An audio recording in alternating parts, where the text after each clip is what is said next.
안녕하세요. 한 주 동안 안녕하셨습니까? 예배 자리에 오신 여러분들 주님의 이름으로 환영하고, 또 함께 가정에서 예배 드리시는 우리 성도 여러분 또 주님의 이름으로 환영합니다.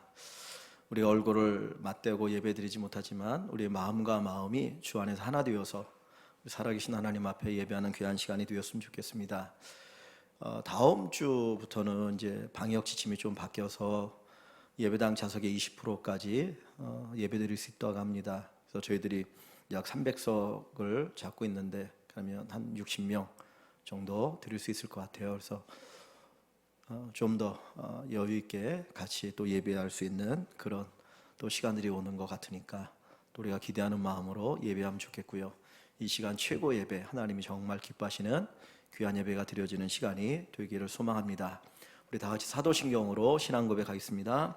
전능하사 천지를 만드신 하나님 아버지를 내가 믿사오며 그 외아들 우리 주 예수 그리스도를 믿사오니, 이는 성령으로 잉태하사 동정녀 마리아에게 나시고 본디오 빌라도에게 고난을 받으사 십자가 못 박혀 죽으시고 장사한 지 사흘 만에 죽은 자 가운데서 다시 살아나시며 하늘에 오르사 전능하신 하늘편에 앉아 계시다가 저리로서 산 자와 죽은 자를 심판하러 오시리라. 성령을 믿사오며 거룩한 공예와 성도가 서로 교통하는 것과 죄를 사하여 주시는 것과 몸이 다시 사는 것과 영원히 사는 것을 믿사옵나이다. 아멘. 우리 찬송 191장 드립니다. 191장입니다.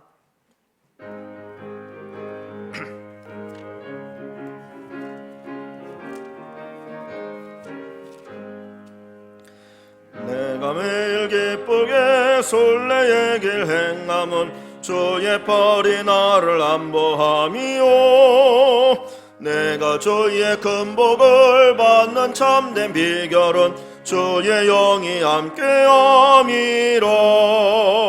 성령이 계시네, 할렐루야 함께하시네. 좁은 길을 걸으며 밤낮 기뻐하는 것 주의 영이 함께함이라.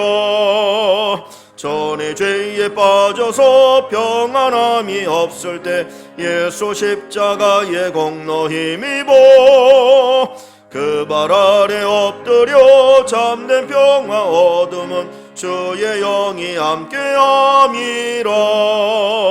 성령이 계시네, 할렐루야 함께하시네. 좁은 길을 걸으며 밤낮 기뻐하는 것 주의 영이 함께함이라. 나와 동행하시고 모든 염려하시니 나는 숲의 새와 같이 기쁘다. 내가 기쁜 마음으로 주의 뜻을 행함은 주의 영이 함께함이라. 성령이 계시네, 할렐루야 함께하시네. 좁은 길을 걸으며 밤낮 기뻐하는 것 주의 영이 함께함이라. 세상 모든 욕망과 나의 모든 정욕은 십자가의 힘이 못을 박았네. 어두운 밤이 지나고 무거운 짐 벗으니 주의 영이 함께함이라. 성령이 계시네, 할렐루야 함께하시네. 좁은 길을 걸으며 밤낮 기뻐하는 것 주의 영이 함께함이라. 3절입니다. 와 동행하시고 모든 염려하시니 나는 숲의 새와 같이 기쁘다. 내가 기쁜 마음으로 주의 뜻을 행함은 주의 영이 함께함이라. 성령이 계시네, 할렐루야 함께하시네. 좁은 길을 걸으며 밤낮 기뻐하는 것 주의 영이 함께함이라. 세상 모든 욕망과 나의 모든 정욕은 십자가의 힘이 못을 박았네. 어두운 밤이 지나고 무거운 짐 벗으니 주의 영이 함께함이라. 성령이 예시네 할렐루야 함께하시네. 좁은 길을 걸으며 밤낮 기뻐하는 것 주의 영이 함께.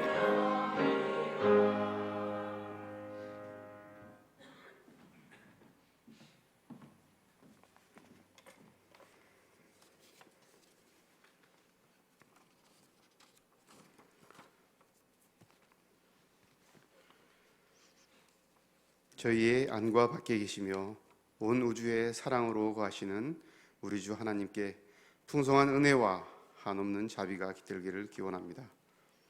은혜로우신 하나님 아버지, 지난 주간도 여러 모양과 방법으로 저희를 지켜 보호하시고 또 오늘 교회와 각 가정에서 함께 예배하게 하시니 감사합니다.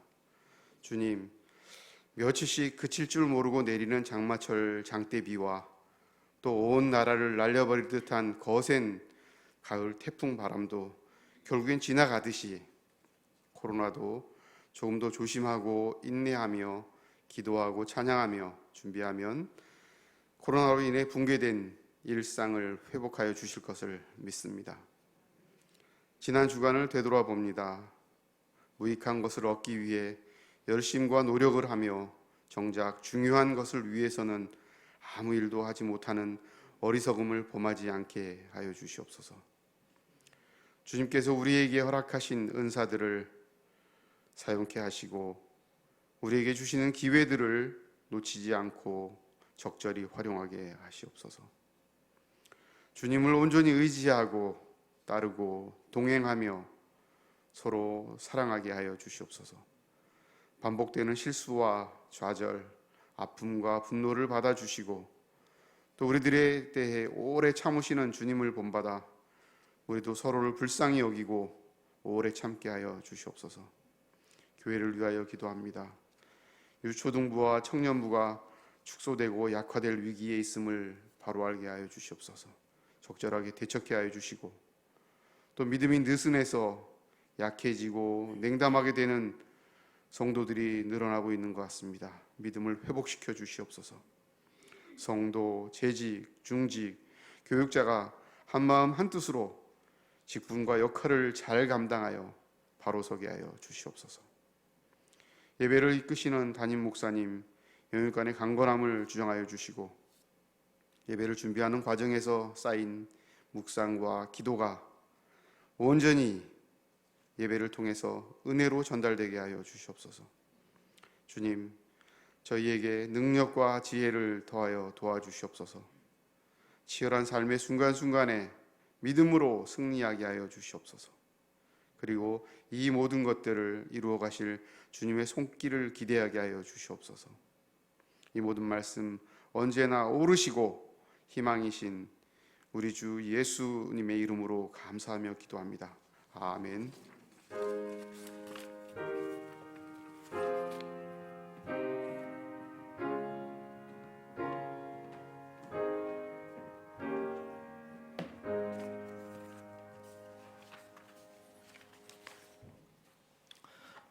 하나님의 말씀은 고린도 후서 3장입니다. 신약성경 287쪽 고린도 후서 3장 1절에서 3절 말씀입니다.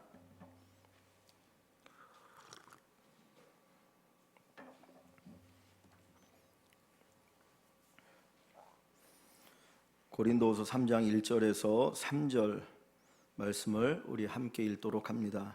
가정에서 예배하시는 성도님들도 같이 말씀을 읽겠습니다. 우리가 다시 자천하기를 시작하겠느냐? 우리가 어찌 어떤 사람처럼 추천서를 너희에게 붙이거나 혹은 너희에게 받거나 할 필요가 있느냐? 너희는 우리의 편지라 우리 마음에 썼고 무사람이 알고 읽는 바라. 너희는 우리로 말미암아 나타난 그리스도의 편지니 이는 먹으로 쓴 것이 아니요 오직 살아계신 하나님의 영으로 쓴 것이며 또 돌판에 쓴 것이 아니요 오직 육의 마음판에 쓴 것이라. 아멘. 우리 옆에 다시 한번 인사 좀 나눌까요? 우리 한 분 한 분 감사합니다. 안녕하십니까? 또 은혜 받으십시오. 설 잘 보내셨습니까? 정말 올해는 설 같지 않은 설이었는데 하여튼 내년에는 더 좋아지리라고 하는 희망을 가지고 또 보내신 줄 압니다. 그리스도인의 정체성이 뭘까? 그리스도인은 어떤 사람일까? 지난주부터 살펴보고 있는데 지난주에 보았던 것은 그리스도인은 그리스도의 향기다. 예수님의 냄새를 풍기는 사람이 그리스도인이다.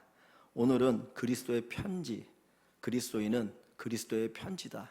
예수님이 쓰시는 편지가 그리스도인이다라고 하는 말씀으로 함께 은혜를 나누도록 하겠습니다. 요즘은 편지 쓰기가 아주 편해졌죠. 카톡이나 문자나 또 메일을 통해서 1분이면 지구 반대편에 있는 곳에도 편지를 보낼 수 있고 한 번에 100통, 200통, 수십 통을 또 보낼 수도 있고 정말 편지 쓰기 편한 시대가 되었습니다. 이렇게 청년들이 군대가 있으면 편지를 받는 그 재미가 있거든요. 근데 예전에는 정말 손편지를 쓰면 며칠에 걸려서 편지가 가고 어떤 경우에는 훈련소를 지나고 퇴소한 다음에 또 편지가 도착하는 경우도 있는데 지금은 이렇게 이제 전자우편 메일로 보내니까 오전에 편지를 딱 쓰면 오후에 군대에서 그거를 이렇게 출력해 가지고 저녁에 병사들에게 나눠줍니다. 그러니까 매일같이 편지를 받을 수 있는 아주 좋은 시대가 되었습니다. 근데 제가 어렸을 때만 해도 이렇게 편지를 한번 보내려고 하면 특별히 지방에 보내려고 하면 3일, 4일 이상 걸리거든요. 여기서 편지를 쓰고 우체국에 가서 붙이고 그러면 그게 며칠 걸려가지고 편지가 도착합니다. 조금 빨리 편지를 보내려고 하면 속달이라고 하는 걸 보내죠. 돈을 좀 더 주고 속달을 보내면 하루 이틀 조금 빨리 가기도 하고 정말 급한 소식이 있을 때 그 소식을 알리려고 하면 예를 들어서 갑자기 누가 돌아가셨거나 사람이 죽는 거는 예고가 있는 게 아니니까 그러면 시골에 있는 분에게 알려야 되는데 그때는 뭘 보내냐면 전보를 보냅니다. 근데 그것도 문장을 길게 쓰는 게 아니라 딱 몇 글자 아버지 별세 그리고 딱 보내면 우체부가 오토바이 타고 가지고는 그거 주면 그거 보고 소식을 알고 이제 올라와서 장례를 치르거나 하는 경우가 있습니다. 그러니까 예전에는 편지를 보내는 게 쉬운 일이 아니었습니다. 가끔 사극을 보면 편지를 보낼 때 그때는 우체국이 있는 것 아니니까 개인적으로 편지를 보내지 않습니까? 그럼 이제 부잣집 사람이 자기 집에 있는 하인을 불러가지고 야, 이 편지를 좀 갖다 어디 보내라. 그러면 가까운 데는 걸어가지만 서울에서 경상도나 전라도 가려고 하면 말을 타고 가죠. 그럼 며칠을 가가지고 편지를 보여주고 그다음 답장을 받아옵니다. 그러니까 편지 하나를 보내는 게 옛날에는 이게 정말 어려운 일이었어요. 그리고 웬만한 소식은 편지를 보낼 수가 없는 겁니다. 정말 중요한 소식을 전할 때 꼭 급한 일이 있을 때 편지를 써서 상대방에게 소식을 전합니다. 그게 사실은 우리나라 따져도 몇백 년이거든요. 조선시대로 하면. 그런데 이 바울이 사역했던 시대는 지금부터 2000년 전입니다. 2000년 전에 편지를 붙인다고 하는 건 더 어려운 시대이죠. 그 교통도 어렵고 그리고 사람이 어떤 편지를 보내기 위해서는 여러 가지 위험이 따를 수 있거든요. 그러니까 편지를 한 통을 보내는 거는 정말 중요한 내용이 있을 때 꼭 이 소식을 전해야 될 때 그때 편지를 보내게 되어 있습니다. 그러면 일주일이 걸릴지 한 달이 걸릴지 두 달이 걸릴지 모르는데 그런 상황 속에서 편지를 보내게 되는 것입니다. 그러니까 편지의 내용은 정말 중요한 내용이 거기에 기록되어 있다라는 거죠. 성경이 신약 성경 27권으로 되어 있는데 바울이 보낸 편지가 몇 개입니까? 13개인가요? 그러니까 바울 서신 하는데 서신이라는 말은 편지거든요. 그러니까 바울이 보낸 편지가 13개 정도가 이 신약 성경에 기록되어 있거든요. 근데 그 편지 하나하나 보낸 것이 이만큼 중요하다는 거예요. 그러니까 바울이 편지를 보낼 때 그냥 편지를 보낸 것이 아니라 꼭 이 내용은 전하지 않으면 안 될 것들 그거를 기록해서 사람을 통해서 때로는 배를 타고 가고 걸어가고 말을 타고 그렇게 가지고 오랜 시간이 걸려서 편지를 보내는 겁니다. 그러니까 그 편지를 받은 성도들은 어떻게 합니까? 자기 혼자만 읽는 게 아니라 이 내용이 너무나 중요하니까 자기가 읽고 교회가 읽고 그 다음 주변에 있는 교회 성도들이 읽고 더 멀리 떨어져 있는 사람들이 서로 돌아가면서 읽게 되어 있었던 거예요. 그러니까 편지라고 하는 그만큼 중요한 것이다. 그냥 아무런 내용이 기록된 게 아니고 꼭 꼭 필요한 내용이 기록되어진 것이 이 당시의 편지라고 하는 것을 보여줍니다. 근데 오늘 본문을 보면 우리를 가리켜 뭐라고 말하냐면 3절을 같이 읽어봅니다. 3절 같이 읽습니다. 너희는 우리로 말미암아 나타난 그리스도의 편지니 이는 먹으로 쓴 것이 아니요 오직 살아계신 하나님의 영으로 쓴 것이며 또 돌판에 쓴 것이 아니요 오직 육의 마음판에 쓴 것이라. 아멘. 우리 성도들을 가리켜서 뭐라고 말합니까? 그리스도의 편지다. 그리스도께서 쓰신 편지라는 거예요. 지금은 편지가 아주 흔해요. 그냥 한자 두자 써서 보낼 수 있어요. 그러나 이 당시에는 편지 하나 쓰려고 하면 얼마나 많은 심혈을 기울여야 됐고 얼마나 많은 수고가 따라야 되는지 모릅니다. 그런데 그 당시에 이렇게 귀한 편지인데 오늘 바울은 뭐라고 말해요? 우리 성도들을 가리켜, 그 당시에 고린도 교회 성도들을 가리켜 너희가 그리스도의 편지다. 그리스도께서 보내는 편지가 여러분입니다. 수신자가 누구입니까? 그 편지를 받는 수신자는 누구죠? 세상 사람들인 거예요.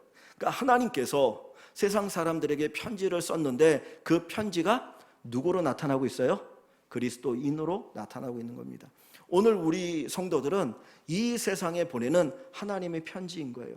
하나님께서 세상을 향해서 꼭 전해야 될 내용을 우리 안에 기록하셔서 우리를 편지 삼아서 세상 사람들에게 이야기하고 있는 것입니다.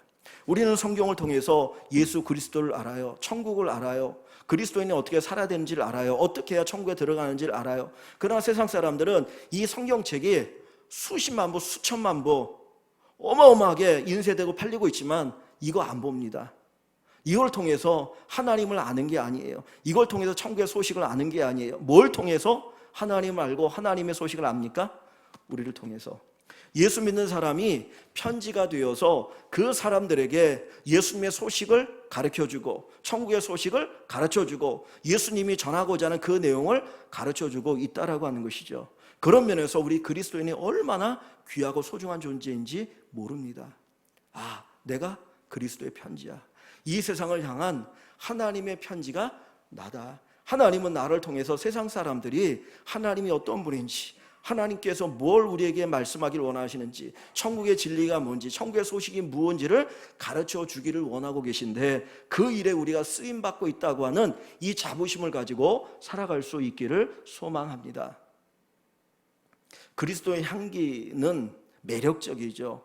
그 향기를 통해서 예수님의 냄새를 드러낸다 그랬습니다. 향기가 너무 귀하죠. 근데 그리스도의 편지라고 할 때 그것은 좀 더 구체적입니다. 좀 더 내용이 정확합니다. 예수님이 어떤 분인지, 하나님이 어떤 분인지, 천국이 어떤 곳인지를 좀 더 명확하게 얘기할 수 있는 것이 편지라고 하는 것이죠. 사실 우리가 신약 성경을 보면 앞부분에 복음서 그리고 사도행전을 빼놓고 뒷부분은 다 뭐예요?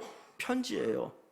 사실 성경 신약 27권 가운데서 5권 마태, 마가, 누가, 요한복음, 사도행전 빼놓고는 나머지는 다 편지입니다.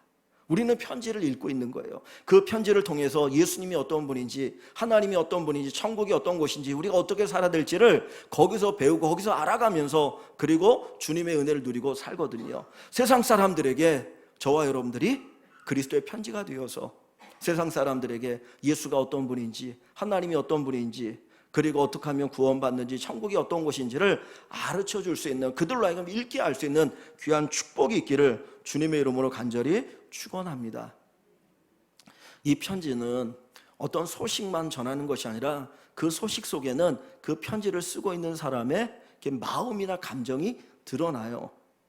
편지를 쓸 때에 단순히 어떤 객관적인 어떤 사실만 기록한 것이 아니라 그 편지를 읽는 사람에게 내가 어떤 마음이 있는가 하는 것을 보여주거든요. 그러니까 우리가 이 성경의 서신들을 쭉 읽으면서 우리는 거기서 어떤 걸 발견합니까? 하나님이 어떤 분인지, 예수님께서 우리를 향하여 어떤 마음을 가지고 계신지를 알잖아요. 단순한 어떤 객관적인 사실만이 아니라 정말 내가 믿는 그 하나님의 마음이 어떤 마음인지, 하나님이 얼마나 사랑이 풍성한지, 은혜가 넘치는지, 그리고 이것을 읽을 때마다 내게 다가오는 그런 느낌이 있는 거예요. 감정이 있는 거예요. 마찬가지로 이 세상을 향해서 우리가 하나님의 마음을 보여줄 수 있어야 합니다. 왜? 편지를 통해서 그 쓰는 사람의 마음을 읽을 수 있기 때문에 우리가 이 세상 사람들에게 그리스도의 마음이 어떤 것인지, 하나님의 마음이 어떤 것인지, 때로 하나님이 왜 통곡하시고 눈물을 흘리시고 아파하시고 괴로워하시는지를 우리가 보여주며 살아가는 그런 삶이 될 수 있기를 소망합니다. 그것이 편지라고 하는 것이죠.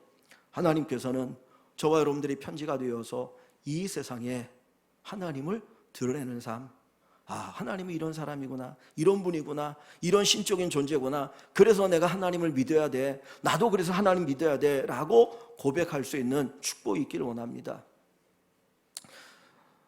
사실 요즘 전도지를 뿌려서 예수 믿는 분이 얼마나 될까요? 그러니까 길을 가다 보면, 이제 시내를 가다 보면 점심때쯤 되면 이렇게 나와서 막 전단지를 이렇게 나눠주는 분들이 있어요. 거기에다 뭐 이제 여러 가지도 이렇게 해서 나눠주는데, 제가 이렇게 지나가다 이렇게 보면 직장인들이 손도 안 내밀더라고. 주머니에다 손 넣고 그냥 외면하고 막 가요. 근데 전단지 뿌리는 분들이 이렇게 보면 되게 나이가 드신 분들이거든요. 근데도 그거 하나 받아주면 그분이 그거 하나 뿌릴 때마다 뭐 얼마 안 되지만 해가지고 그걸로 용돈을 하려고 하는 건데, 안 받아주니까 이게 줄지를 않는 거예요. 그러니까 조금 마음에 여유가 있는 사람은 그거 받아가지고 옆에 있는 쓰레기통에다 버리고 하거든요. 쳐다보지도 않아요. 우리가 전도지 나눠줘도 사람이 안 쳐다보거든요. 전도지 나눠줘서 예수 믿는 사람이 얼마나 되겠습니까? 그 전도지 안에 성경의 진리가 있잖아요. 구원의 진리가 있잖아요. 그러나 그것 가지고 사람들 관심 없어요. 그런데 우리가 편지가 되어지면 우리를 읽고 천국이 어떤 것인지, 예수가 어떤 분인지 그것을 알 수 있게 된다는 거예요. 그래서 어떤 대인, 이런 관계 속에서의 전도를 얘기하는데, 우리가 편지가 되어서 세상 사람들에게 하나님을 읽어주는, 하나님을 읽게 하는 그런 축복이 꼭 있기를 다시 한번 주의 이름으로 축원합니다. 근데 오늘 본문에 보면 그리스도께서 하나님의 어떤 그 소식을 쓰는데 그거를 우리에게 쓴다고 그랬습니다. 그러면 어디에 쓰시는가? 자, 3절 한번 볼게요. 3절을 같이 다시 한번 읽어봅니다. 너희는 우리로 말미암아 나타난 그리스도의 편지니 이는 먹으로 쓴 것이 아니요 오직 살아계신 하나님의 영으로 쓴 것이며 또 돌판에 쓴 것이 아니요 오직 육의 마음판에 쓴 것이라. 자, 여기 보니까 어디에 썼다고요? 마음판에 썼다. 육의 마음판에 썼다는 거예요. 우리의 마음에다가 주님께서 친히 쓰셨다라고 이야기합니다. 여기 돌판은 옛날에는 이제 돌에다가 많이 새기잖아요. 그러니까 이제 그 돌판을 얘기하는 건데, 정말 조금 고급스러우면 양가죽에 쓰고, 뭐 우리가 토판이라는 얘기를 많이 하잖아요. 흙에다가 이렇게 새겨서 쓰고 그다음에 굳히면 그게 하나의 이제 뭐 편지가 될 수 있거나 아니면 뭔가에 쓸 수 있는 것이죠. 전달하기 위한. 그런데 하나님은 그런 외적인 걸 쓴 것이 아니고 어디에 썼다고 해요? 우리의 마음판에 썼다는 거예요. 우리의 마음에다가 새겼다. 하나님께서 전하고자 하는, 세상에 전할 그 메시지를 우리의 마음판에 새기셨어요. 그러면 우리의 마음을 까보면 우리의 마음에 뭐가 보여야 됩니까? 예수님이 세상에 전할 소식이 보여야 돼요. 내 안에 예수님이 전할 소식이 보여야 됩니다. 하나님께서 우리 마음판에 이렇게 쓰시는 것은 지워지지 않도록 하기 위해서, 지워지지 않고 그것이 우리의 마음이 되어지도록 하기 위해서 쓰시고 계시는 겁니다.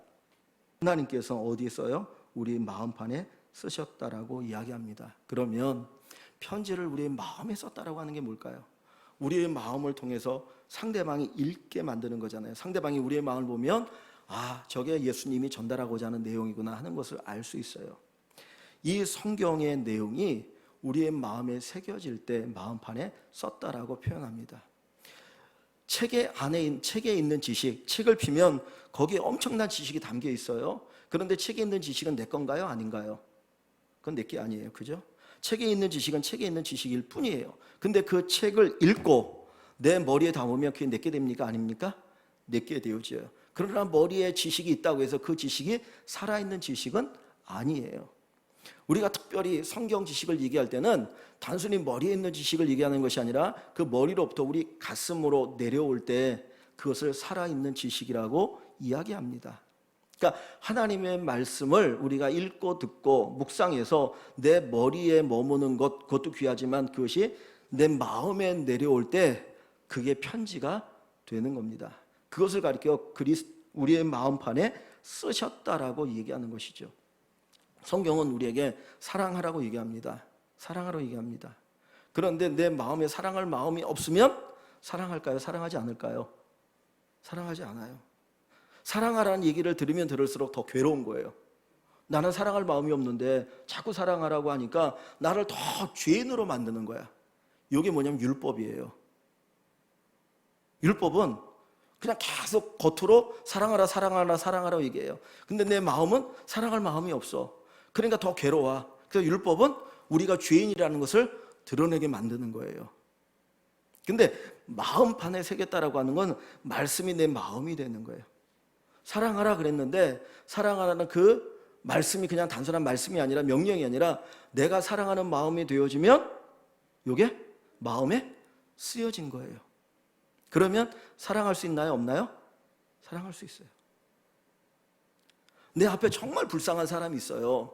근데 불쌍한 마음이 없으면 그냥 외면하고 지나가잖아요. 근데 덜 불쌍한 사람이 있어도 내가 그 사람을 불쌍히 여기는 마음이 있으면 내 주머니를 열어서 뭐라도 하나 도와주거든요. 그러니까 사랑하라, 불쌍히 여기라는 그 지식이 있느냐 없느냐 중요한 것이 아니라 내 마음이 그렇게 되었느냐 안 되었느냐예요. 그러니까 우리 마음에 기록한다라고 하는 것은 우리 마음이 말씀의 마음으로 바뀌고 변화되는 것을 이야기합니다. 그것을 우리 마음판에 기록했다라고 이야기를 하고 있는 것이죠. 그래서 예수님의 마음이 내 마음이 되는 것, 예수님의 생각이 내 생각이 되어질 때 우리가 그리스도의 편지가 되었다라고 좀 더 풍성하게 이야기할 수 있습니다. 이것을 가리켜서 우리는 그리스도의 제자다, 그리스도의 제자라고 얘기할 수 있죠. 그래서 하나님께서는 단순히 머리에다가 말씀을 주시는 것이 아니라 어디에다? 우리의 마음에다 말씀을 기록하고 계셔요. 그런데 자, 어떻게 우리가 하나님의 말씀을 우리의 마음에 기록할 수가 있습니까? 하나님은 어떻게 우리의 마음속에 말씀을 기록하시는가요? 다시 3절을 한번 봅니다. 3절을 봅니다. 같이 읽어볼게요. 너희는 우리로 말미암아 나타난 그리스도의 편지니 이는 먹으로 쓴 것이 아니요 오직 살아계신 하나님의 영으로 쓴 것이며 또 돌판에 쓴 것이 아니요 오직 육의 마음판에 쓴 것이라 했어요. 자, 그리스도께서 편지를 쓰셨는데 우리가 그리스도의 편지가 되어서 우리가 쓰셨는데 우리 어디에? 마음판에 쓰셨어요. 근데 우리의 마음판에다가 그 내용을 쓰실 때 뭘로 쓰십니까? 3절에 보니까 오직 살아계신 하나님의 영으로 쓴 것이다 그랬어요. 우리의 마음판에 하나님의 말씀을 기록하는데요, 그 말씀이 어떻게 기록된다고요? 하나님의 영, 성령으로 기록되어지는 거예요. 그러니까 똑같은 사람, 이렇게 똑같은 예배 시간에 똑같은 하나님 말씀을 들어요, 읽어요. 그런데 어떤 사람에게는 그 마음에 쓰여진 사람이 있고 어떤 사람은 안 쓰여진 사람이 있어요. 근데 그 차이가 뭐냐면 성령으로 들으면 쓰여지는 거예요. 근데 성령으로 듣지 않으면 그냥 하나의 지식이 되어지는 거예요. 성령이 역사할 때 성령을 삼하는 마음으로 말씀을 들으면 그 말씀이 내 마음이 되는데 그렇지 않으면 하나의 그냥 머리의 지식으로 끝나게 된다라고 하는 것이죠. 그러면 어떤 일이 일어납니까? 그 지식은 죽은 지식이 돼요. 나에게 아무런 영향이 없어요. 아무런 영향, 그냥 성경을 안다 뿐이에요.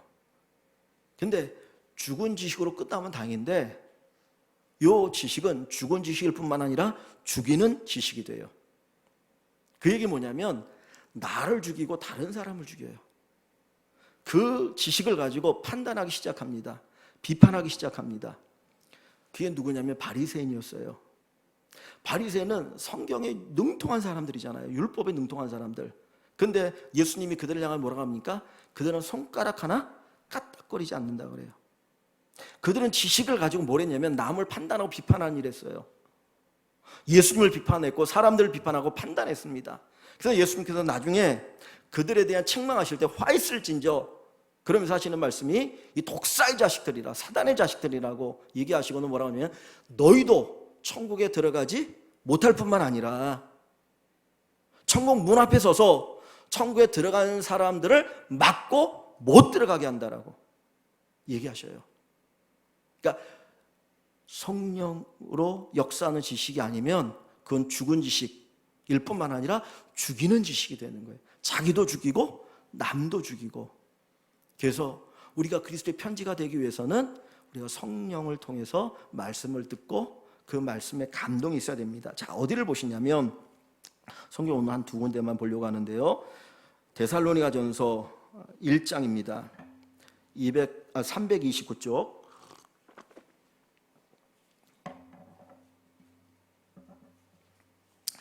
데살로니가전서 1장 3절부터 볼게요. 5절, 6절을 보려고 했는데 3절부터 봅니다. 데살로니가전서 1장 3절입니다. 이 데살로니가 교회는 바울이 이제 2차 전도 여행하면서 세운 교회, 고린도 교회처럼 고린도를 교회를 세우기 전에 먼저 여기에서 복음을 전해서 교회를 세웠는데 여기는 3주간밖에 없었어요. 3주간. 그러니까 워낙 박해가 심해가지고 3주 동안 복음 전하다가 떠났거든요. 그런데도 튼튼하게 세워진 교회예요. 자, 어딜 보면 3절, 1장 3절을 보시면 너희의 고린도 교회, 데살로니가 교회 성도를 얘기합니다. 너희의 믿음의 역사와 믿음의 역사는 일이죠. 믿음으로 일하는 거예요. 행동하는 거예요. 믿음의 역사, 사랑의 수고와 우리 주 예수 그리스도에 대한 소망의 인내를 우리 하나님 아버지 앞에서 끊임없이 기억함이니. 그러니까 이 교회 성도들은 믿음과 소망과 사랑이 있었다는 거예요. 입으로만이 아니라 실제 삶으로 그렇게 나타났어요. 자, 그런데 5절에 보면 이렇게 얘기합니다. 5절에 4절부터 볼까요? 하나님의 사랑하심을 받은 형제들아, 하나님이 너희를 사랑했다라고 하는 걸 바울은 알죠. 너희를 택하심을 아노라. 하나님 너희를 택하셨다 그래요. 왜냐하면 5절에 이는 그랬어요. 우리 복음이, 바울이 전한 복음이죠. 이 성경의 말씀이 너희에게 말로만 이른 것이 아니라 단순히 지식으로만 너희에게 전해진 것이 아니고 또한 뭘로? 능력과 성령과 큰 확신으로 된 것이니 그랬어요. 능력과 성령과 큰 확신으로 되어진 것이니, 즉 다시 말하면 성령께서 역사하신 거예요. 이 말씀을 들을 때 단순히 지식적으로만 듣는 것이 아니라 성령을 사모하는 마음을 가지고 말씀을 들을 때 성령이 역사하시니까 이 말씀이 능력과 성령과 큰 확신으로 그들에게 이르렀다 그럽니다. 자, 그래서 6절에 보면 어떻게 표현됩니까? 또 너희는 많은 환난 가운데서 성령의 기쁨으로 말씀을 받아 우리와 주를 본받는 자가 되었다. 환난 중에도 기쁨으로 말씀을 받고 주님을 본받는 자가 되었습니다. 그래서 그들은 9절에 보면 기꺼이 우상을 버리고 하나님께로 돌아와서 살아계신 하나님을 섬겼다라고 이야기하고 있는 거예요. 그러니까 우리가 말씀을 단순히 지식으로만 알아서는 그리스도의 편지가 될 수 없는 것이죠. 우리 마음에 하나님 말씀이 새겨져야 되는데 누가 새기셔요? 성령이 새기셔요. 성령께서 우리 마음에 말씀을 새기시는 거예요. 요즘 젊은 사람들이 이렇게 보니까 문신을 많이 하더라고요. 뭐 크고 작은 문신들 엄청나게 하는데 안 지워진다고 그러잖아요. 지우려고 하면 뭐 더 아프고 더 힘들다고 하는데 우리의 마음에는 하나님의 말씀이 문신처럼 지워지지 않는 말씀이 새겨져서 그 말씀이 우리의 마음이 되는 거예요. 예수님의 마음이 우리의 마음이 되는 그런 축복이 있어야 되는데 그것이 어떻게? 성령을 통해서 가능하다. 그러니까 하나님의 말씀을 성령으로 받으면 저와 여러분들이 그리스도의 편지로 살아갈 수 있다는 것이죠. 자, 하나만 더 봅니다. 어디를 보시냐면 에스겔 36장입니다. 1203쪽, 1208쪽. 에스겔 36장 25절에서 27절입니다. 에스겔 37장은 여러분들이 잘 아는 마른 뼈가 살아나는 엄청난 기적의 내용이 나와요. 근데 그 기적이 어떻게 일어나는가 하는 것을 25절에서 27절에 보여주고 있습니다. 자, 에스겔 36장 25절에서 27절 엄청나게 중요한 말씀입니다. 여러분 성경에 이렇게 표시할 수 있으면 표시하면 좋을 것 같아요. 자, 25절부터 27절 말씀 우리 같이 한번 읽습니다.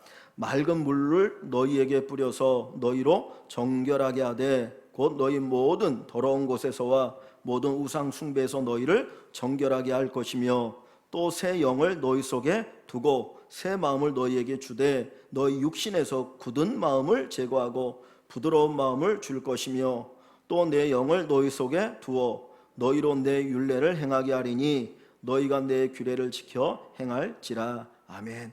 자, 25절을 보면 맑은 물을 너희에게 뿌려서 너희로 정결하게 하되 너희 죄를 다 씻는다는 거예요. 이 물은 사실은 성경에 보면 이제 성령의 역사기도 하고 또 말씀을 얘기도 합니다. 근데 중요한 건 뭐냐면 하나님께서 그들의 죄를 우리의 죄를 어떻게 하셔요? 깨끗게 하시는 거예요. 정결하게 하신다. 죄를 다 씻어주신다는 거죠. 그래서 너희 모든 더러운 것에서 온갖 죄악들과 모든 우상 숭배로부터 너희를 정결하게 할 것이다. 먼저 깨끗게 하셔요. 그죠? 우리가 뭘 쓰려고 하면 먼저 깨끗하게 닦아야 되잖아요. 더러운 거는 닦고 그 다음에 뭐 쓸 수 있잖아요. 그러니까 먼저 하나님께서 더러운 것들을 다 닦아내는 일을 하십니다. 죄를 용서하시는 일을 하시는 거예요. 죄를 닦아내시는 일. 자, 그 다음에 하시는 일이 뭡니까? 26절을 봅니다.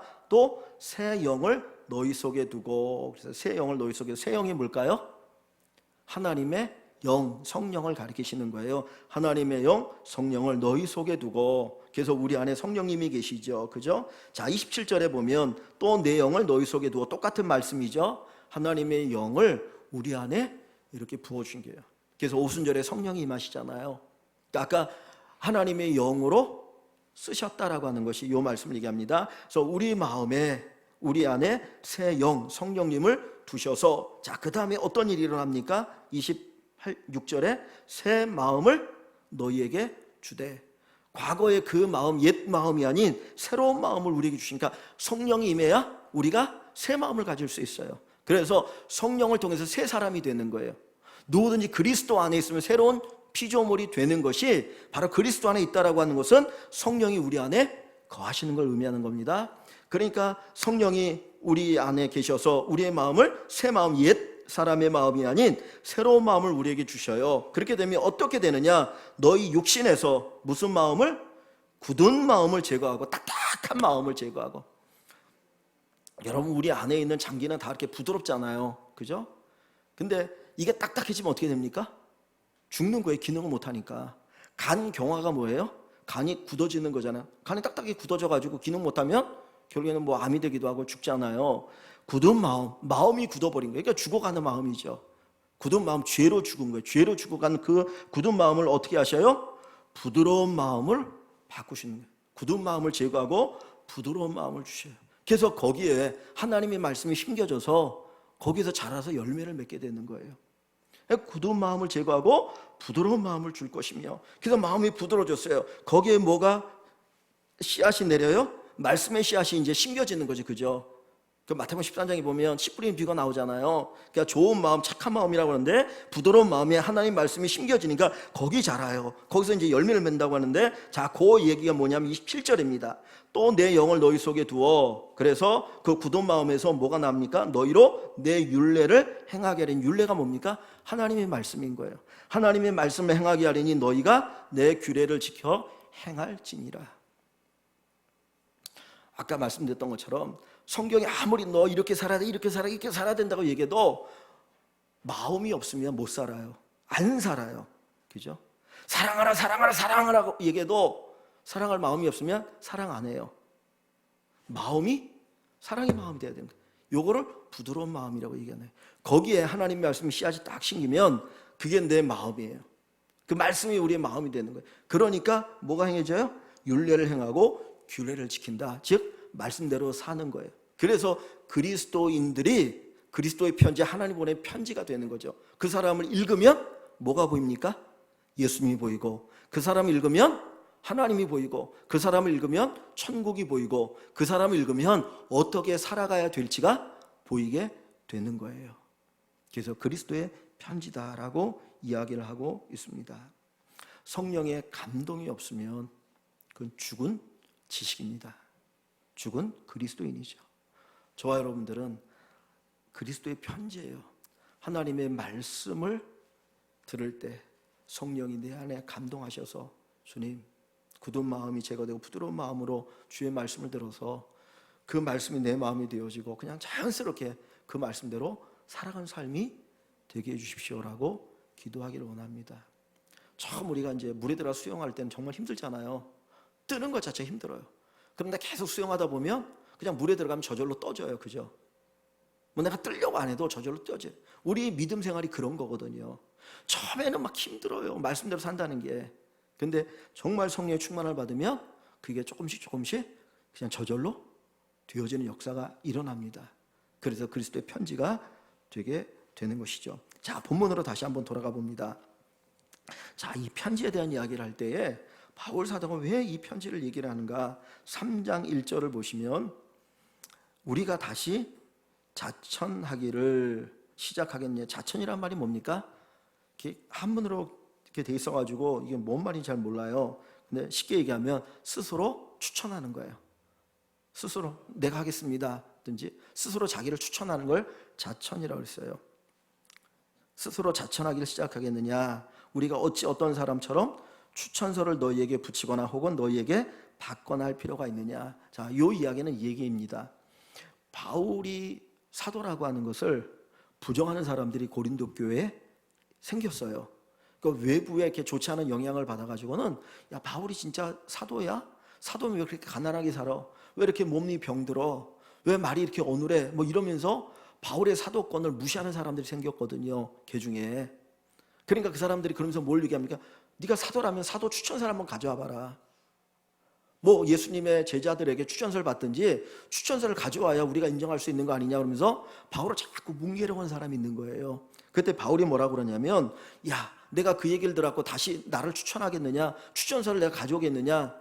그거 필요 없다는 거예요. 왜 그러냐면 2절을 봅니다. 너희는 우리의 편지라 했어요. 이 편지라는 말이 뭐냐면 추천서란 말이야. 여러분들이 나의 추천서입니다. 여러분, 추천서가 왜 필요합니까? 제가 어디를 이제 취직하려고 하는데 추천서를 써오라는 거예요. 그럼 제가 추천서를 누구한테 받으려고 하는데 왜 제가 그 추천서를 받아야 됩니까? 그 회사에서 저를 모르잖아요. 제가 어떤 사람인지 어떤 능력이 있는지 모르니까 어떤 힘이 있는 사람, 그래도 괜찮은 사람 추천서를 받아오면 그 추천을 보고 내가 당신을 고용하든지 말든지 결정하겠다는 거예요. 그러니까 이 사람이 누군지를 모르니까 추천서가 필요한 거예요. 근데 지금 고린도 교회 성도들은 바울이 누군지 압니까? 모릅니까? 알아요. 바울이 거기에서 복음을 전해서 교회를 세웠고, 그리고 바울이 얼마나 능력 있게 하나님 말씀 선포되었고 하나님 역사 일어나는지를 아니까 그 일어났던 이전에 있었던 그 사건을 통해서 바울이 위대한 하나님이 보내신 사도라고 하는 것을 알고 있다는 거죠.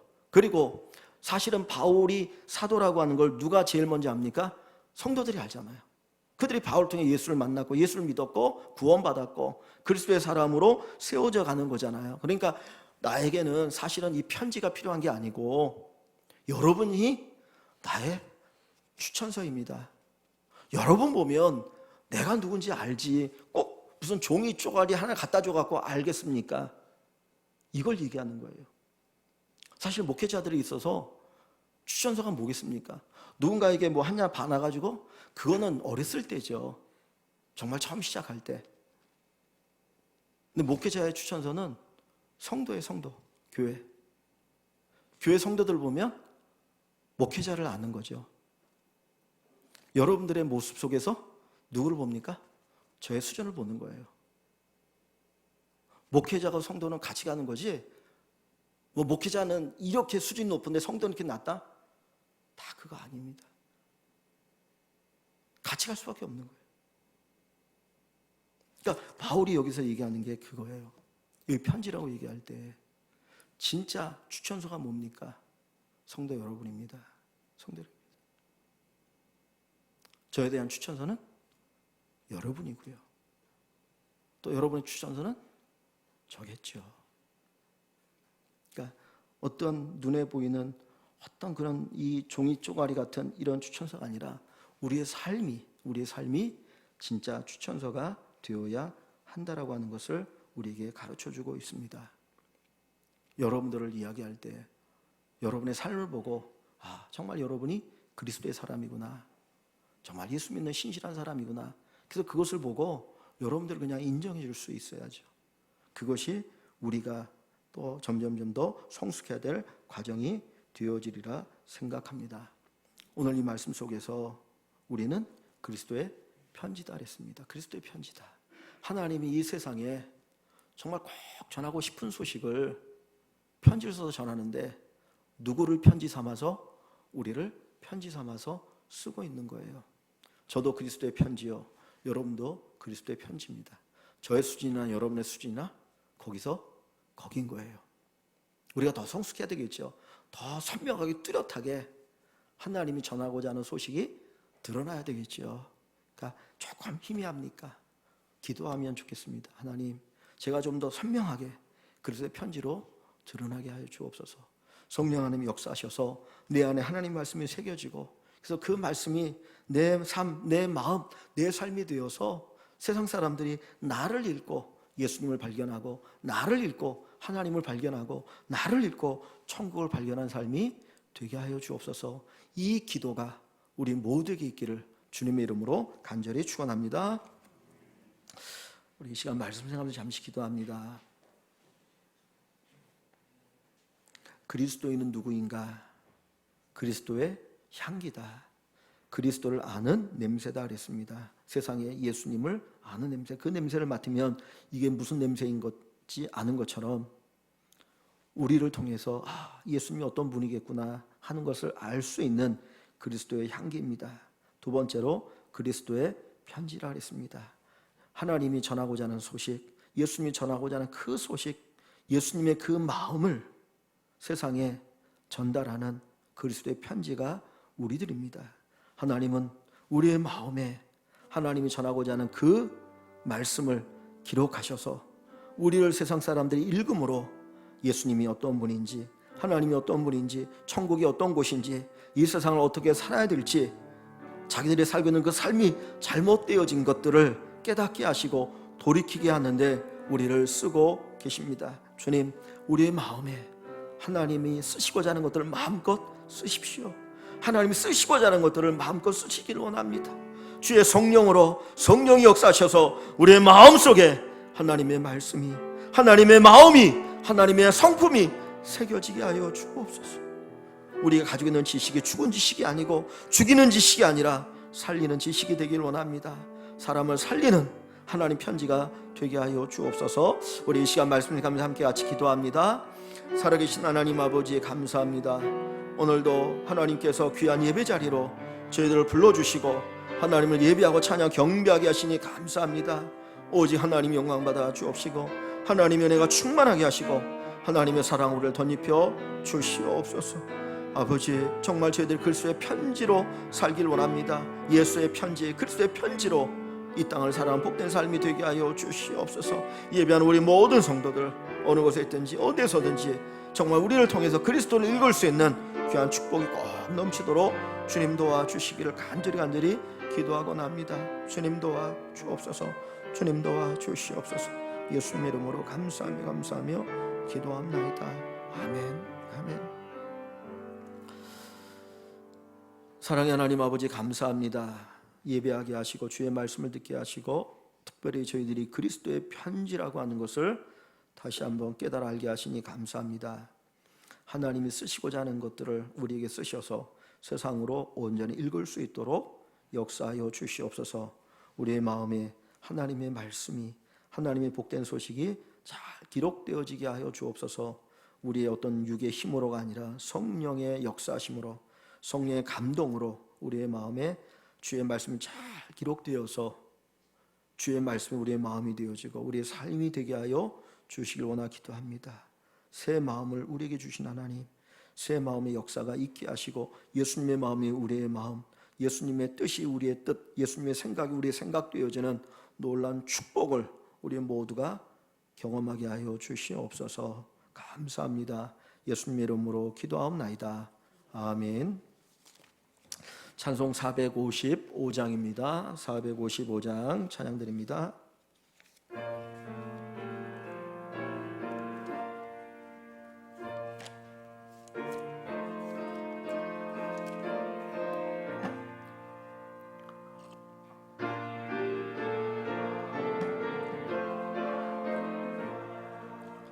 그 맘에 평강이 찾아오무 험악한 세상을 이기림이 하늘로부터 임함이로다. 주님의 마음 본받아 살면서 그 거룩하신 나도 이루리. 주 모습 내 눈에 안 보이며 그 음성 내 귀에 안 들려도 내 영혼 날마다 주를 만나 신령한 말씀 늘 배우도다 주님의 마음 본받아 살 그 거룩하심 나도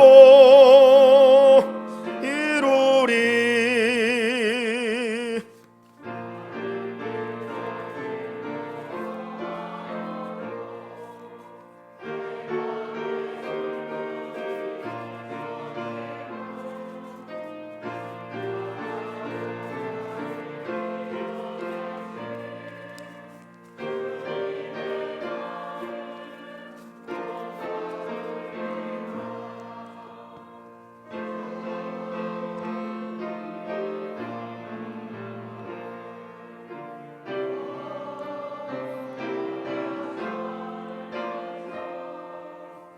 그 거룩하심 나도 이루리 그 세상에 다시 오실 그날의 무성도 변화하여 주님의 빛나는 그 영상을 다 함께 보며 주 찬양하리 주님의 마음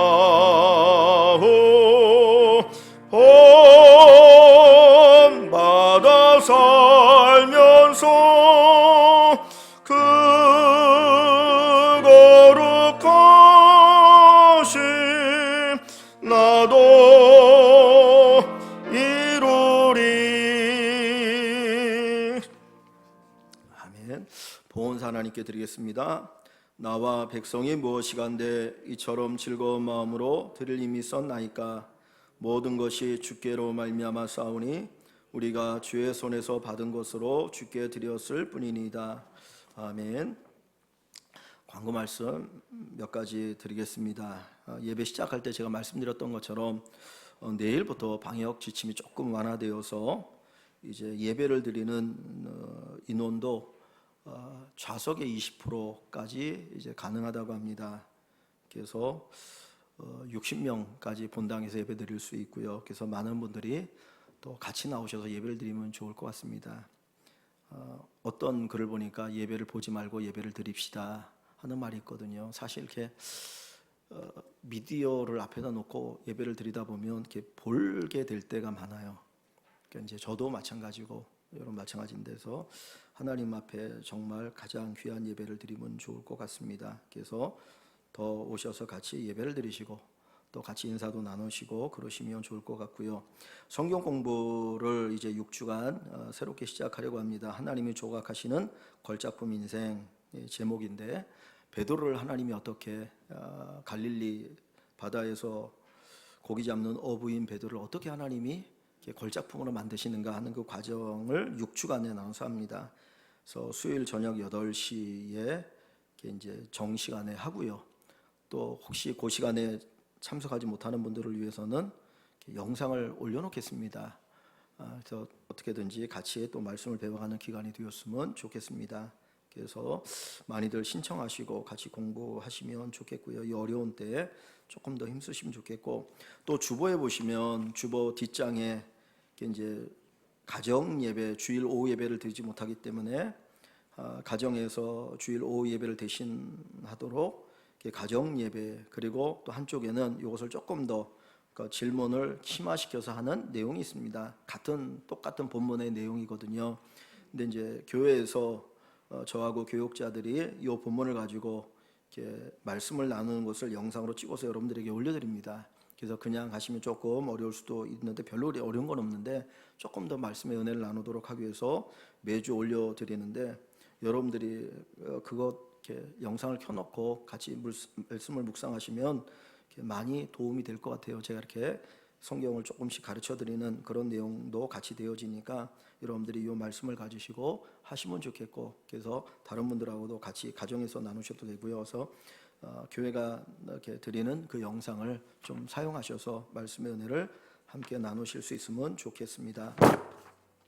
그리고 제가 지난주에 이제 요한복음 필사하신 분들 이렇게 작지만 이제 머그컵을 선물로 드렸는데, 제가 놀랐어요. 사실은 잠언은 이렇게 그냥 읽으면 이게 무슨 내용인지 금방금방 아시니까 좋아서 쭉 기록하시지만 요한복음 좀 힘들지 않을까, 더 양도 많고 그랬는데 많은 분들이 요한복음 필사에 동참하셔서 너무너무 감사하더라고요. 한 40분 정도 참석이 너무나 감사한데, 그거면 생각했던 게 뭐냐면, 지금 로마서 이렇게 쓰고 있지 않습니까? 그래서 여러분들이 개인적으로 뭐 신약 성경을 마태복음부터 쭉 쓰시면 나중에 그걸 다 쓰시면은 교회에서 기념으로 그거를 이렇게 여러분 필사 성경책을 만들어 드리면 어떨까 그런 생각을 했습니다. 그러면 여러분에게 평생의 기념이 되어지고 또 신앙의 갑오도 될 수도 있지 않을까 생각을 합니다. 그래서 여러분들이 교회가 이렇게 하는 것뿐만 아니라 여러분 쓰시면 좋겠고요.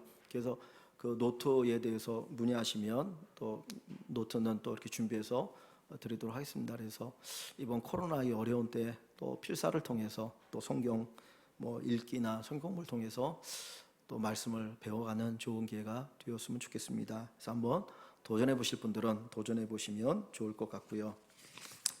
예, 이번 주간에 우리 또 생일 마신 분들이 있습니다. 우리 김성갑 성도님, 또 우리 박명호 원사님, 민인기 집사님, 또 결혼기념일 우리 최일 김진중 원사님, 예, 축하드립니다. 우리 찬송가 620장 1절 찬양 드리고 예배 마치겠습니다.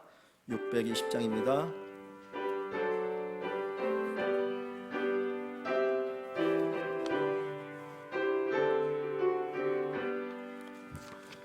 여기에 모인 우리 주의 은총 받은 자여라.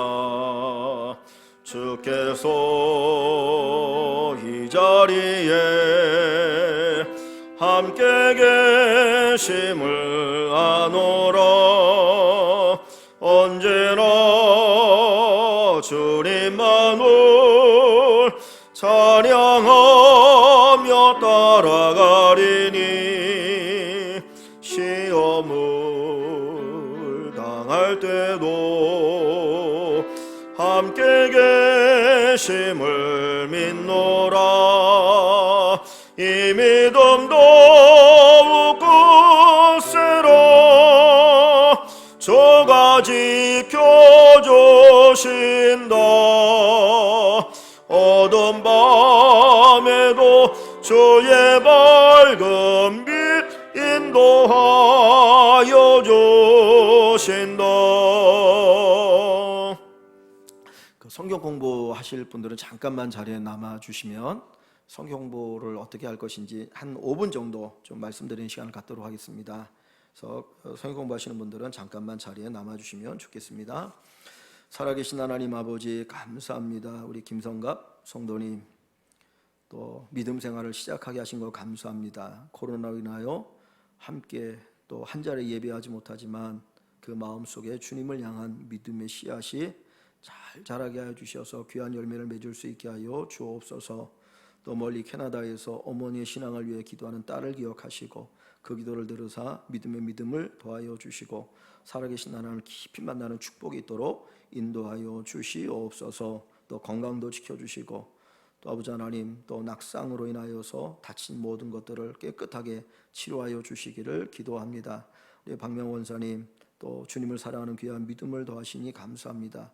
먼 길 오지만 오고 가는 그 길이 기쁨이 되게 하시고 또 하나님 앞에 감사가 되게 하시고 건강도 지켜주시며 또 남은 인생 주님 앞에 귀하게 쓰임받는 우리 권사님 되게 하여 주시길 원하며 필요한 모든 것들도 넉넉히 공급하여 주시옵소서. 민은기 집사님 사업에 복을 주시고 믿음의 믿음으로 더욱더 굳건하게 서서 또 하나님 나라의 큰 일꾼일뿐만 아니라 교회의 귀한 일꾼으로 잘 쓰임받을 수 있도록 축복하여 주시옵소서. 가정을 지켜주시고 특별히 유지 권사님 건강도 지켜주시기를 기도하고 나며 정말 믿음의 귀한 가문 이뤄나갈 수 있도록 여러모로 도우시길 기도하고 납니다. 우리 최일 집사님, 김정원 사님, 또 귀한 가정 이루게 하신 하나님, 정말 40여 년 하나님의 은혜 가운데 살게 하심을 감사합니다. 주님 마음껏 축복하여 주시고 하나님의 은혜가 넘치는 복된 가정 되게 하시고 정말 주님을 조금 더 알아갈 때마다 하나님의 사랑에 대한 감격 있게 하시고 특별히 성경을 필사할 때마다 하나님의 놀라운 은혜가 차고 넘치는 귀한 축복이 있게 하여 주시옵소서. 사랑하는 자녀들의 가정마다 필요한 은혜들을 더욱더 풍성하게 공급하여 주시옵소서. 하나님 귀한 예물을 주께 드렸습니다. 하나님께서 이 모든 예물을 기뻐 받아주시고 주께 영광이 되게 하여 주시옵소서. 세상의 사람들은 10에 10을 가지고 살아가면서도 정말 부족하다라고 탄식하며 힘들어합니다. 그러나 저희들은 10의 1을 주님 앞에 드립니다. 또 그 외에 또 예물을 주 앞에 드립니다. 하나님, 세상 사람들과 달리 정말 더 적은 것을 가지고 살아가지만 그들보다 더 풍성한 대로 하나님이 공급하심을 체험하게 하여 주시고 우리가 이 땅을 살아갈 때 물질로 인하여 어려움 당하지 않도록 주님 도와 주시옵소서. 정말 광야에서도 필요한 것들을 공급하여 주시고 부족함이 없게 하셨던 그 하나님의 은혜가 우리 사랑하는 모든 성도들과 함께 하여 주시고 채우시는 귀한 축복으로 나타나게 하여 주시옵소서. 하나님 지혜와 명철을 더하여 주시어서 우리 자녀들이 정말 사교육에 많은 거 투자하지 않아도 저들의 공부 잘하게 하시고 저들의 앞길이 열려질 수 있도록 인도하여 주시며 저희들이 하는 모든 일들 가운데 하나님의 도움의 손길이 함께하여 주시기를 기도하고 납니다. 하나님, 대학 입시의 결과를 기다리는 우리 자녀들이 있습니까? 또 내년에 이제 대학 입시를 위해서 또 준비하는 우리 또 고3이 되는 자녀들도 있습니다. 하나님, 취직의 문제와 결혼의 문제와 또 사업과 건강과 또 가정의 여러 가지 문제들을 놓고 하나님의 도움을 갈망하며 기도하는 우리 모든 성도들의 간절한 기도를 들으시고 응답하시고 역사하여 주시옵소서. 우리가 계획한다 할지라도 그 발걸음을 인도하시는 분은 하나님이십니다. 하나님이 우리를 사랑하셔서 좋은 것 주실 줄 믿습니다. 하나님, 주 앞에 기도할 때마다 우리를 풍성케 하시고 복되게 하여 주시옵소서. 지금은 우리 주 예수 그리스도의 은혜와 하나님 아버지의 크신 사랑과 성령님의 감화감동 위로 교통하심이 예배되는 우리 모든 성도들 위해 이제로부터 영원토록 함께 있을지어다. 아멘.